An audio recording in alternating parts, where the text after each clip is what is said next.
Story आपको सुनाएंगे start से। तो चले चलते हैं एयरपोर्ट। तो हमने फ़्लाइट ली इजिप्ट की और सीधा पहुंचे इजिप्ट जो है वो हम रात को जी ब्रेकफास्ट के टाइम हम उठ के जो है वो हमने ब्रेकफास्ट किया। और जो ब्रेकफास्ट का जो है वो व्यूज़ थे वो बिल्कुल ब्रेथ टेकिंग व्यूज़ थे। जो मेरा ख्वाब था पिरामिड्स का बिल्कुल उनके सामने।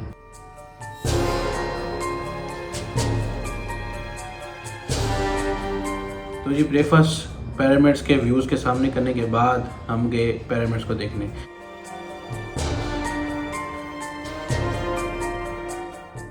तो ये जी पिरामिड्स हैं जो आप सब लोग सोचते होंगे जो वंडर्स ऑफ द वर्ल्ड हैं कि वो कितने हैं।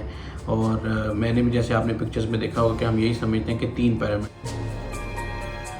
तो बाकी जो गिज़ा में जो मेन पिरामिड्स हैं वो 3 ही हैं। उसमें एक जो पिरामिड है वो बड़ा वाला है और जो 2 हैं वो उसके साथ छोटे छोटे पिरामिड हैं। तो जो एरिया है जहाँ भी ये पिरामिड्स हैं वो है गिज़ा।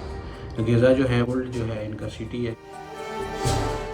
और ओल्ड सिटी में बिल्कुल मैंने पिरामिड्स के सामने अपना होटल लिया था कि ताकि हम इजीली जो है वो उनको देखने जा सकें। तो ब्रेकफास्ट वगैरह करने के बाद जो हमारा फर्स्ट व्यू था वो बिल्कुल पिरामिड्स ही था। तो चलो आपको लेके चलते हैं पिरामिड्स की तरफ।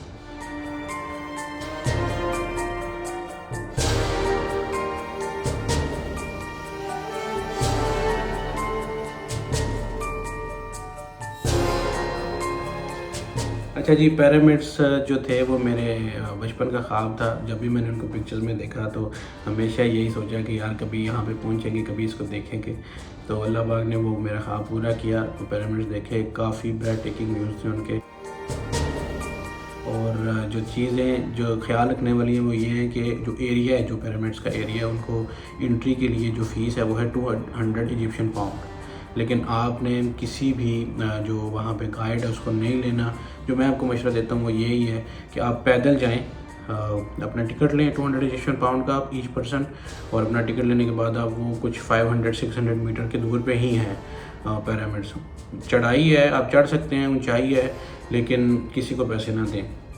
लेकिन जो हमारे साथ हुआ वो भी मैं आपको साथ शेयर करूँ। जो ही जी मैं टिकट लेने गया तो एक लड़का मेरे पास आ गया। उसके गले में कार्ड भी था गवर्नमेंट का। उसने कहा जी कि मैं यहाँ पर जो गवर्नमेंट का गाइड हूँ, तो यहाँ पे बहुत सारे स्कैमर्स हैं, तो आप मुझे कैश दें, मैं आपको टिकट दे देता हूँ। तो मैं कहा यार मैं खुद ले लूँगा, इसमें क्या इशू है। तो वो बोलता नहीं मैं आपको लेके जाऊँगा, विद फैमिली है तो आपके साथ जो है वो इश्यूज़ हो सकते हैं, तो मैं आपके साथ चलता हूँ। तो ये है वो है, यहाँ पे बहुत ये वो है स्कैमर्स हैं। तो मैं कहा चलो ठीक है। उसको मैंने 400 इजिप्शियन पाउंड दिए, उसने वो मुझे टिकट ले दी।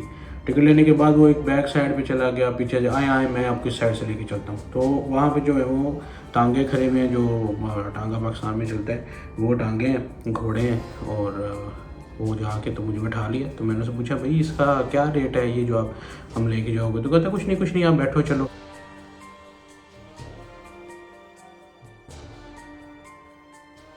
मैं कहा भाई नहीं, मुझे आप बताओ इसका रेट क्या है। तो वो उसने कहा जी 2000 इजिप्शियन पाउंड ईच पर्सन। वो 4000 इजिप्शियन पाउंड जो हैं वो समझे 1700 to 1800 दिरम्स बनते हैं। और वो रास्ता कितना था, 500-600 मीटर का जो है वो रास्ता था। तो मैं तो हैरान हो गया। लेकिन फिर भी अभी क्या करते, टिकट उसके पास थी, उसने ख़रीद ली हुई थी और वो टिकट वापस नहीं कर रहा था। तो नेगोशिएशन चलती 1300 इजिप्शियन पाउंड पे आके बात रुकी कि मैं आपको देता हूँ तो आप मुझे लेके।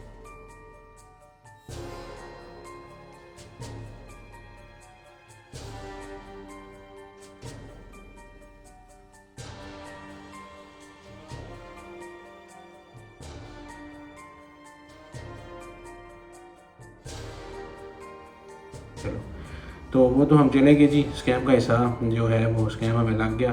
तो आपको यही मशवरा है कभी भी आप जाएं, कभी भी किसी भी जो गाइड का वो हिस्सा ना बने, ना उससे गाइड लें, आप सीधा खुद जाएं, 200 इजिप्शियन पाउंड की टिकट खरीदें और एंट्री करें। तो चले जी, जो हुआ वो तो हो गया। आपको दिखाते हैं व्यूज़।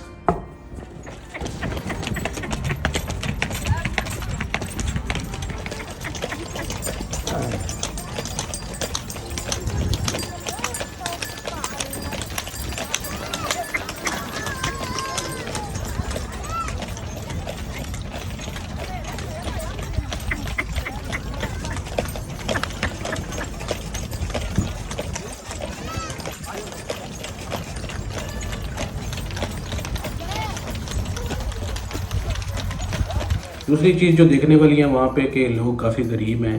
गरीब होने की वजह से जो इस साइड पे शायद आई थिंक ग़िज़ा में जो है वो ज़्यादा गरीब लोग हैं। उसकी वजह से वो बार-बार कोई आपको माँगने आ जाएगा, कोई आपको गाइड बताने आ जाएगा, कोई कुछ करेगा, मुझसे ये ख़रीद लें, वो ख़रीद लें। तो जो क्योंकि टूरिस्ट जो बंदा गया होता है वो फिर कोशिश करता है कि किसी के साथ कोई मसला मसाइल ना हो। तो ये चीज़ आपने देख के ज़रा जानी है। और उसके बाद जो सबसे बड़ा पिरामिड है उसके अंदर भी आप जा सकते हैं।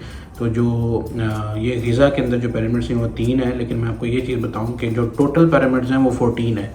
और जो ये जो ग़िज़ा एरिया के अंदर 3 पिरामिड्स हैं और जो दूसरा डेज़र्ट है उसका नाम है सकारा डेज़र्ट, उसमें बाकी सारे जो हैं वो पिरामिड्स हैं। हम यही शुरू से सोचते थे कि ये 3 ही हैं और यहाँ 2-3 जो हैं वो ये ही हैं, बस इसके अलावा नहीं है। लेकिन ये जो उन्होंने बनाए क्यों थे, जो एंशिएंट थे लोग, उन्होंने इसलिए बनाए थे कि ये समझें जैसे मज़ार है, जैसे आप इंडिया में देखते हैं कि ताजमहल है और बहुत सारे मज़ार हैं बड़े बड़े। तो उस दौर में उन्होंने ये अपने बादशाहों की मम्मीज़ को प्रिजर्व करने के लिए उनकी एक निशानियाँ बना दी, मतलब बड़ी बड़ी कब्रें बनाई थी।